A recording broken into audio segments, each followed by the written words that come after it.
Eu brinquei aqui com as nossas irmãs, porque eu posso brincar, né? Eu já sou terceira idade. Eu disse que eu convidei esse coral, porque coral de terceira idade come pouco, né? Então, vai ter bastante comida aí, então dá para comer pouco.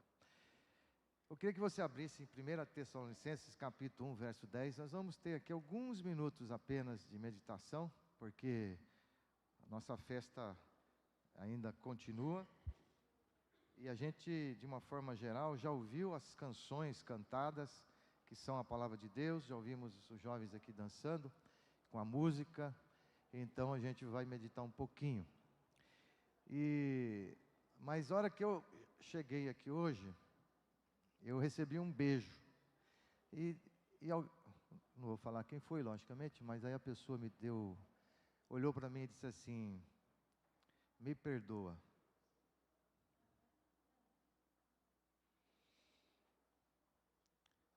Me perdoa. Uma pessoa que eu conheço há muitos anos. E eu fiquei admirado, não é? E eu disse, né? Está perdoado. Quem sou eu, não é? A igreja machuca às vezes a gente, as pessoas. Mas graças a Deus por aqueles que se arrependem e têm coragem de dizer: me perdoa. O irmão sabe que ele está aí, não é? Eu agradeço de coração. Isso me ajudou muito. E me ajuda a saber que a gente luta, mas tem as verdades, não é? E as coisas boas também. Paulo, escrevendo aos Tessalonicenses, no capítulo 1, ele diz assim, Tessalonicenses capítulo 1, ele escreve: Paulo e Silvano e Timóteo. Então são dois pastores, colaboradores dele, né? A igreja dos Tessalonicenses. Provavelmente eles estão ali cuidando dessa igreja, ou eles estão levando essa carta, mas o que importa é que Deus tem um recado. E em Deus, o Pai do nosso Senhor Jesus Cristo, graça e paz tenhais de Deus, nosso Pai, e do Senhor Jesus Cristo. Sempre damos graças a Deus por vós todos, fazendo menção de vós em nossas orações. Como é bom a gente orar, lembrar daquelas pessoas, né, que fizeram parte do nosso ministério, que hoje estão em outros lugares, outras igrejas, né, mas continuando a obra do Senhor.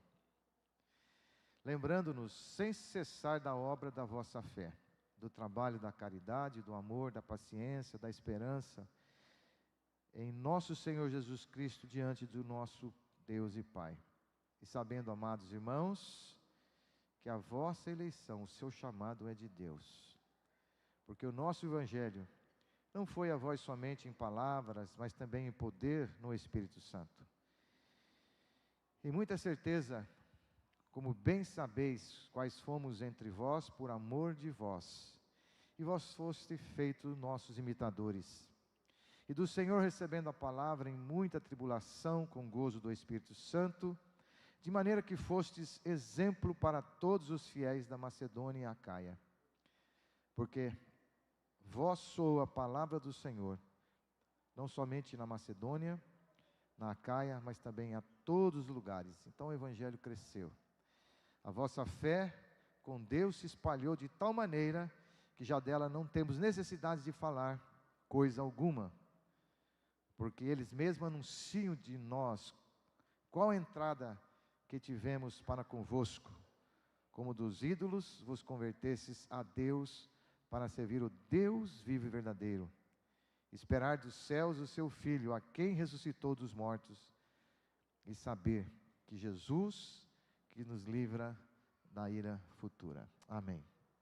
Sabe, irmãos, nesses anos todos, pastoreando e aqui, né, nós tivemos muitas experiências assim, lindas, maravilhosas, tristes, mas uma das experiências que eu tive, que mais foi engraçada até de uma certa maneira, é que eu preguei uma série de mensagens aqui na igreja. Eu já até falei isso, né?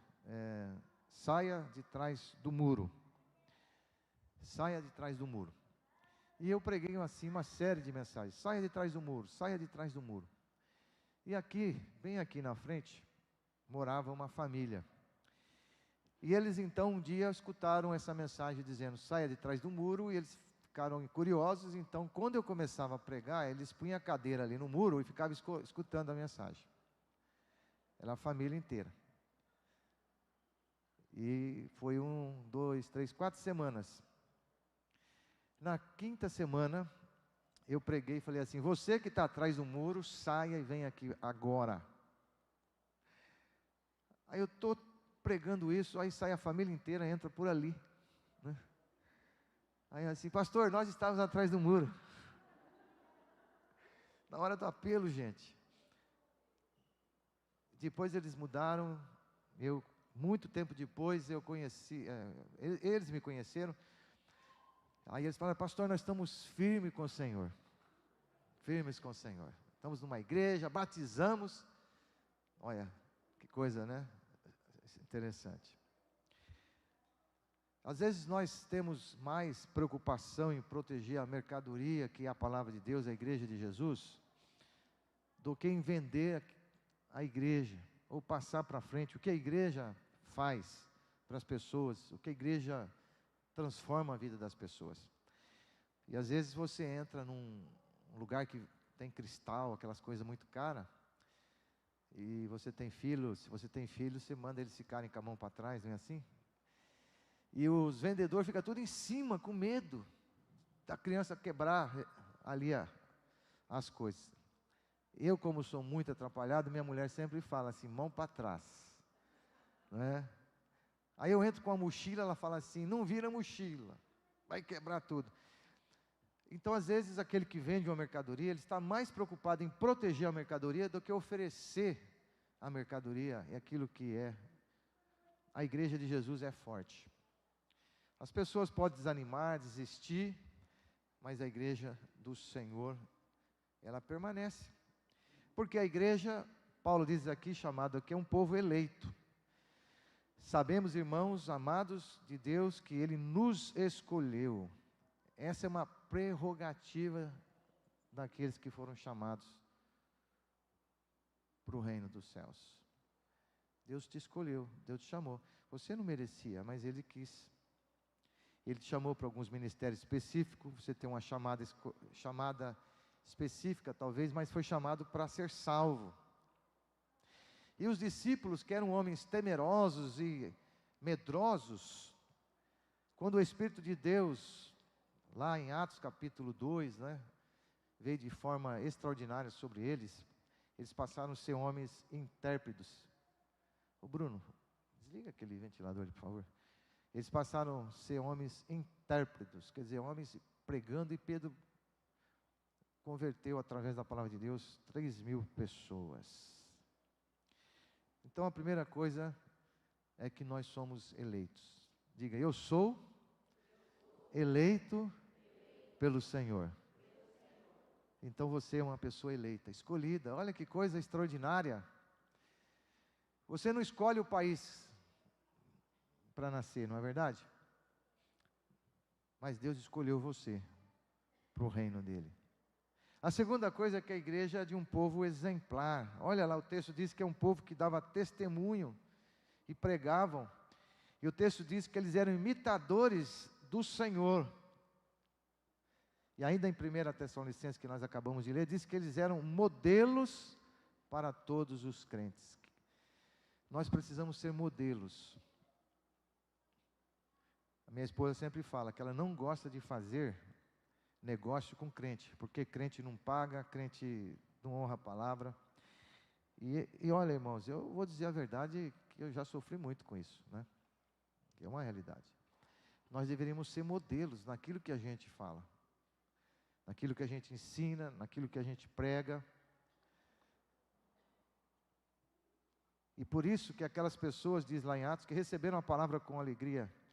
E o texto diz ainda que eles perseveraram. Em Atos 2:42, era uma ideia de fidelidade constante. Então, uma das coisas que eu também tenho muita tristeza no meu coração, são as pessoas que estão em casa hoje, que abandonaram a fé. Eu já batizei gente aqui, na outra semana não veio mais. Já pensou? Eu fui visitar a pessoa, não era bem isso que eu queria. Essas pessoas tinham sinceridade, intensidade, paixão e devoção. Aquele moço começou dizendo uma palavra profética aqui para a nossa igreja, né? Não olha para o passado, mas para o presente e para o futuro. Nós temos que ter paixão pela igreja do Senhor. Amém? E a Bíblia diz que havia em todos um profundo respeito e um temor, era um ambiente alegre, e nisso resultou de muitos milagres. As pessoas se converteram. Diga comigo, eu devo ser um povo exemplar. Deus chamou você para ser exemplo, atitude, não é? Deus chamou você para prestar culto, e o culto não deve ser desviado de maneira nenhuma. E quando a gente está aqui, essa igreja, ela deve sempre, quando nós entramos, ou qualquer igreja, permear a expectativa de um milagre que possa acontecer na nossa vida. Sexta-feira, nós tínhamos 2 aniversários para ir, não é? Tinha do Mateus, filho do Mateus Trubano, da Taila, e nós tínhamos o do meu neto. Infelizmente não dava para estar os 2 lugares ao mesmo tempo. E o Joaquim está ali. Esse é um milagre verdadeiro de Deus. Expectativa de vida, 1%. Alguém pergunta assim, nossa, por que talvez o Joaquim gosta tanto de você, né? Ele gosta de todo mundo. Mas o dia que ele estava fazendo uma transfusão de sangue, eu tive a oportunidade de entrar no hospital e botar a mão na cabecinha dele. E falar, né? O Senhor está contigo.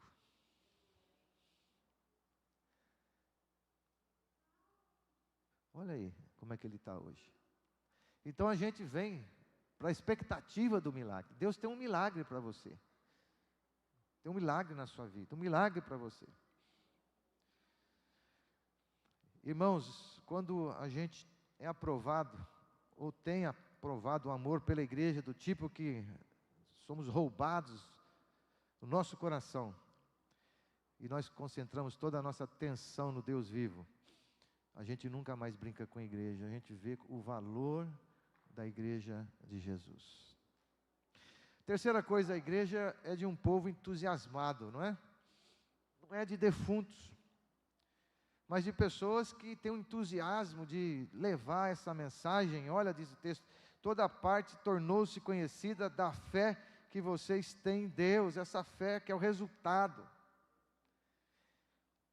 Então eles se uniram em frequência regular, em reuniões de ensino dos apóstolos, na pregação da palavra de Deus, no aprendizado, e todos criam.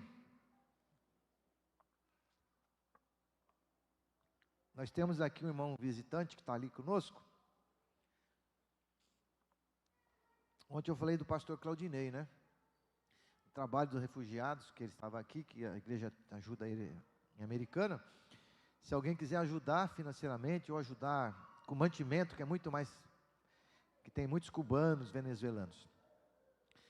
E nós temos aqui um irmão também que faz um trabalho de ação social sozinho praticamente. Distribui comida para muita gente. E se você quiser ajudá-lo, é só nos procurar, a gente indica. Porque tem gente precisando. A igreja não é só para pregar o evangelho, mas é para ajudar as pessoas, não é? Eu preferia conter um fanático do que aquecer um defunto, diz aqui Handley Moore, né? Muitas vezes conter um fanático é bom, né? Ele sai pregando, gritando, vai pregando na praça pública, mas um defunto dentro da igreja é duro. Você pode rodar piruleta, pode fazer o que for. A igreja, ela deve pregar a palavra. Nós devemos continuar pregando essa palavra em tempo e fora de tempo. muitas bobagens no dia de hoje, mas quando nós pregamos a Bíblia, ela nos dá estabilidade para a nossa fé. Quando nós pregamos a palavra, ela estabiliza as horas que nós estamos em provações. Quando nós pregamos a palavra, ela nos capacita para usar a Bíblia corretamente. E quantas vezes quando eu estou muito angustiado, eu pego a minha palavra, vou lá no meu salmo, eu falo: Senhor, fala comigo, me dá um salmo, me dá uma palavra. A palavra nos equipa para detectar e confrontar os erros. Ela nos torna confiantes no nosso caminhar e acalma os nossos temores e cancela as nossas superstições. Isso está escrito num livro do Charles Swindoll. A palavra pregada é incrível. A quarta coisa, a igreja é um povo esperançoso. Vamos dizer? A igreja é de um povo esperançoso. E olha lá, pois eles mesmos relatam que de maneira que vocês nos receberam como se voltaram para Deus. E olha que diz lá: a esperar dos céus o seu Filho, que ressuscitou dos mortos. Então nós pregamos uma palavra viva, pregamos um Jesus que morreu, mas está vivo. Nós pregamos uma esperança, pessoas que podem ser curadas, podem ser lavadas, transformadas. Aqui dentro temos pessoas que foram curadas de depressão, de câncer, tantas coisas mais. Mas precisa crer. Então nós, como Igreja Batista El Shaddai, e vocês que estão aqui, nós precisamos levar a esperança, semear esperança. E nós só vamos conseguir isso quando nós tiramos os olhos de nós mesmos e fixamos os nossos olhos em Jesus Cristo, Filho de Deus. Irmãos, em 1851 foi inaugurado nos Estados Unidos uma grande exposição de obras industriais num parque chamado Wilde. E naquela época eles fizeram navios a vapor, fizeram tratores, carros. Eu tive a experiência, a oportunidade de ver uma dessas máquinas. E lá na feira, todas essas máquinas, elas tinham um propósito. Então, o trator tinha que arar a terra, o caminhão tinha que levar o feno, mas tudo isso à base de vapor. E um homem construiu uma máquina gigante, e aquilo pulava, apitava, engrenagem para todo lado. E quando perguntaram para ele, para que serve essa máquina? Ele diz assim, ela não serve para nada, mas ela faz isso daí que vocês estão vendo. Infelizmente, dentro da igreja tem crente que não serve para nada. É uma engrenagem que só faz barulho e perturba ainda os outros. Nós precisamos ser pessoas das quais Deus pode contar conosco. Máquina que não serve para nada, não serve para nada. A igreja foi chamada e escolhida e eleita para fazer a obra do Senhor, para viver a obra, para a gente usar os nossos ministérios para a glória de Deus. A igreja viva, ela é viva. O fundamento dessa igreja é o caráter, a natureza dessa igreja é o serviço. O motivo é o amor. A medida é o sacrifício da nossa vida. A autoridade é a submissão às pessoas e a Cristo. O propósito é a glória de Deus. As ferramentas são a palavra de Deus e a oração. E o privilégio é o crescimento, é a salvação das pessoas. E o poder vem do Espírito Santo. E o nosso modelo quem é? Jesus. Que Deus nos abençoe. Quero agradecer profundamente, de coração, ao nosso coral que está aqui. Muito obrigado, que Deus abençoe vocês e tenha outras oportunidades, de estar conosco, se Deus nos permitir. A igreja preparou uma janta para vocês, então vocês não deixem ela escapar, Ministério de dança da igreja do pastor Paulo Petrizzi ali, o apóstolo Petrizzi. muito obrigado, leva as nossas recomendações para ele. Vocês são sempre bem-vindos aqui, jovens muito bonitos, não é? Se tiver algum solteiro aí, rapaz, estou precisando ajeitar uns negócios aqui, viu? Estou precisando. Tem uns solteiros aqui, rapaz, os solteiros daqui vão tudo para outras igrejas arranjar casamento em outra igreja. Estou precisando mudar essa história aqui, né? Obrigado pela presença de vocês são muito bem-vindos, né? Eu gostaria de convidar aqui para a gente estar encerrando esse tempo,